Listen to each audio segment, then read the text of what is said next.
দিনের ব্যস্ততা শেষে রাত নামতেই জমে ওঠে ভৈরবের ঐতিহ্যবাহী পাইকারি কাপড়ের হাট। এক রাতেই হয় কোটি টাকার বাণিজ্য। প্রায় ৩০ বছরের পুরনো এই হাটে প্রতি মঙ্গলবার বিকাল থেকে বুধবার সকাল ৮টা পর্যন্ত চলে কেনাবেচা। ভৈরব থেকে মোহাম্মদ কাউসার মাহমুদের রিপোর্ট, জানাচ্ছেন শম্পা আক্তার। প্রতি মঙ্গলবার বিকেল নামলেই ভৈরবে দেশের অন্যতম বৃহৎ পাইকারি কাপড়ের হাট জমে ওঠে। ঢাকা, নারায়ণগঞ্জ, গাজীপুর ও নরসিংদী থেকে আসা পাইকাররা নিয়ে আসেন নানা ধরনের কাপড়ের বিশাল সমাহার। কিশোরগঞ্জ, নরসিংদী, ব্রাহ্মণবাড়িয়া, নেত্রকোনা, ময়মনসিংহ, সুনামগঞ্জ, হবিগঞ্জ সহ আশেপাশের বিভিন্ন জেলার খুচরা ব্যবসায়ীরা এখান থেকে কাপড় কিনে নিয়ে যান বিক্রির জন্য।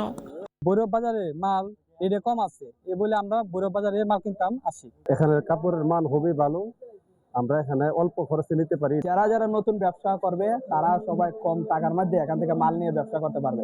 ব্যবসায়ীদের মতে সপ্তাহে মাত্র এক রাতের এই হাটে কোটি টাকার লেনদেন হয়।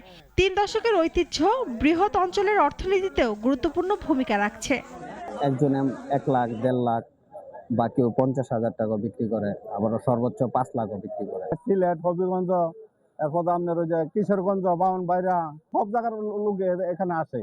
আমরা অনেক দূরেতে আসি, ভাড়া ভরা দিয়া, কিন্তু আমাকে একটু বেশি জায়গা খাজনা, বাড়তি বিল, চকি বিল এটা অনেকটা বেশি হয়ে যায়।